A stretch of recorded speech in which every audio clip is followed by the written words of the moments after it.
প্রতি বছর কোরবানি ঈদ আসলে আর কোনো ঘটনা ঘটুক আর না ঘটুক, একটা ব্যাপার নিয়ে রীতিমতো পাশা খেলা শুরু হয়। আজ থেকে ঠিক 10 বছর আগে কোরবানির পশুর যেই চামড়ার দাম 1200 থেকে 1500 টাকা ছিল, সেই চামড়ার দাম কেন এখন 200 থেকে 300 টাকা হয়ে গেল। লবণযুক্ত প্রতি বর্গফুট গরুর চামড়ার দাম এবার ঢাকায় 55 থেকে 60 টাকা আর ঢাকার বাইরে 50 থেকে 55 টাকা নির্ধারণ করা হয়েছে। অন্যদিকে চামড়ার জুতার দাম কিন্তু দিন দিন বাড়ছে, তাহলে চামড়ার দাম কেন কমছে? আপনি এই বিষয়ে ইন্টারেস্টেড হন আর না হন, আপনার অবশ্যই জানা উচিত বর্তমান সময়ের চামড়া জুজুদের সম্পর্কে। মাথায় কি কোনো প্রশ্ন আসছে? এটা কি তৃতীয় পক্ষের কারো হাত, নাকি অব্যবস্থাপনা, অথবা এর সমাধানই বা কি? এই সব কিছু নিয়ে আজকের ভিডিওতে কথা বলবো আমি আর নাবিল হাসান। সব মিলিয়ে আমাদের আজকের video the fall of tannery. শুরুতেই আসা যাক, আপনার বিক্রিত পশুর চামড়া কোথায় যায়? সহজে বললে সাপ্লাই চেইন ম্যানেজমেন্টটা একটু দেখে আসি। চামড়ার একদম রুট লেভেলের কালেকশনটা হয় আপনার এলাকার লোকাল ভেন্ডর অথবা মাদ্রাসার ইতিমখানা থেকে। তাদের থেকে গাড়ি দিয়ে সেই চামড়া সংগ্রহ করে নেয় জেলা ভিত্তিক বিভিন্ন ব্রোকার। তারা লবণ দিয়ে সেই চামড়াকে স্টোর করে রাখে, আর সেই স্টোর করা চামড়াকে নেওয়া হয় বড় বড় ফ্যাক্টরিতে ফাইনাল ফিনিশিং বা বাজারজাত করার জন্য। বাংলাদেশে সাধারণত 3 ধরনের লেদার তৈরি করা হয়: 1 crust leather, 2 finish leather and 3 speed leather. এই বাজারজাতটা হয় সাধারণত 2টা মার্কেটে: 1 লোকাল মার্কেট, 2 ইন্টারন্যাশনাল মার্কেট। 2019 সালের একটা রিপোর্ট অনুযায়ী বাংলাদেশের মোট 350 মিলিয়ন স্কোয়ার ফুটের লেদার তৈরি করা হয় প্রতি বছর। এর মধ্যে দেশের চাহিদা পূরণ করতে ব্যবহার করা হয় মোট উৎপাদনের 20 থেকে 25%। বাকি চামড়া স্বল্প মূল্যে এক্সপোর্ট করা হয় দেশের বাইরে, তবে সেই এক্সপোর্টের সংখ্যাও দিন দিন কমছে। বাংলাদেশের চামড়া জুতার এক্সপোর্ট পার্সেন্টেজ 2024-এর মার্চ পর্যন্ত কমেছে 27%। এর ফলে হ্রাস পেয়েছে লেদার এক্সপোর্ট। 2016 থেকে 17-তে লেদার এবং লেদার জাতীয় প্রোডাক্টের মোট এক্সপোর্টের পরিমাণ ছিল $1.23 বিলিয়ন, যা 2019 থেকে 20-এ এসে সেই সংখ্যায় এসে দাঁড়ায় $797.6 মিলিয়ন। 2023 সালের প্রথম আলোর একটি রিপোর্ট অনুযায়ী বাংলাদেশে কেনা চামড়ায় রপ্তানিতে হারাচ্ছে প্রায় $50 কোটি। কিন্তু প্রশ্ন হচ্ছে, কেন এই বেহাল দশা চামড়ার মার্কেটের?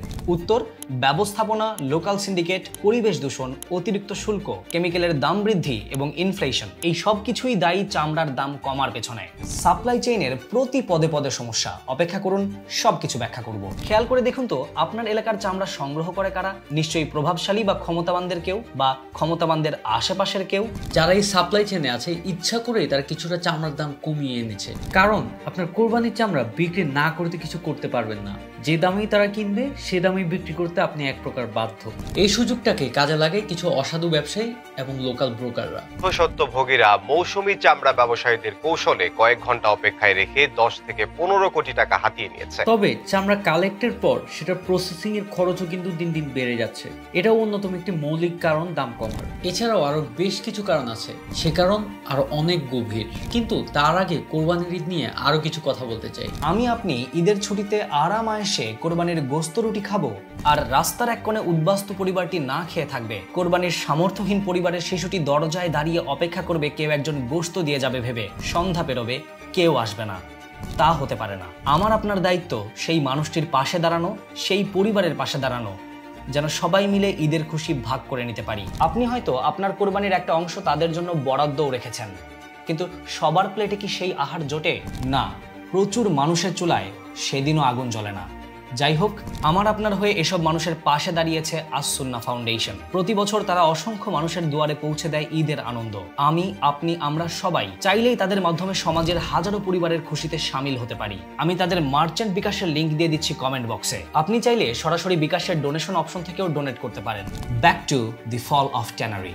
সংগ্রহ করা চামড়া লবণ দিয়ে প্রসেসিং করতে গিয়ে দেখলেন লবণের দাম বেড়েছে বিগত বছরের তুলনায় কয়েক গুণ। ঢাকা ট্রিবিউনের একটি রিপোর্ট অনুযায়ী 2023 সালে ঠিক কোরবানির ঈদের আগে পর্যাপ্ত লবণের উৎপাদন থাকার পরেও প্রতি 74 কেজি বস্তায় লবণের দাম বেড়েছে প্রায় 150 টাকা করে। এর ফলে বাংলাদেশ ট্যানারি অ্যাসোসিয়েশনের সাধারণ সম্পাদক শাখওয়ান উল্লাহ বলেন, লবণের দাম বৃদ্ধির ফলে একটি চামড়ার প্রক্রিয়াজাত করতে খরচ বাড়বে 30 থেকে 35 টাকা। প্রতি বছর এভাবেই কোরবানি ঈদের আগে বাড়ছে লবণের দাম আর কমছে পশুর চামড়ার দাম।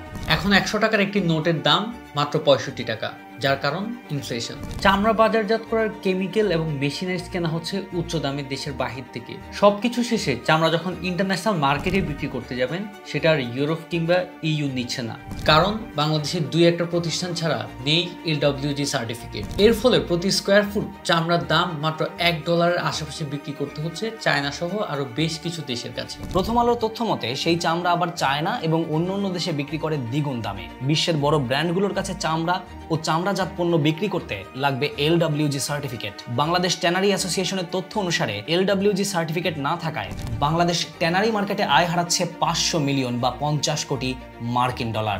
LWG সার্টিফিকেটটা কি? 2005 সালে নাইকি, এডিডাস, টিম্বারল্যান্ড সহ আরো বেশ কিছু জুতার ব্র্যান্ড মিলে একটি সংস্থা তৈরি করে। এই সংস্থার মেইন কাজ হচ্ছে আপনি প্রোডাক্ট বানানোর সময় পরিবেশ রক্ষা করছেন কিনা, ক্ষতিকারক রাসায়নিক বর্জ্য পরিশোধন, কাঁচামালের উৎস, জ্বালানি ও পানির ব্যবহার, এই সবকিছু ঠিকঠাকভাবে মেনটেন করছেন কিনা তা মনিটর করা। বুঝতেই পারছেন এই সার্টিফিকেট কেন বাংলাদেশ পাচ্ছে না।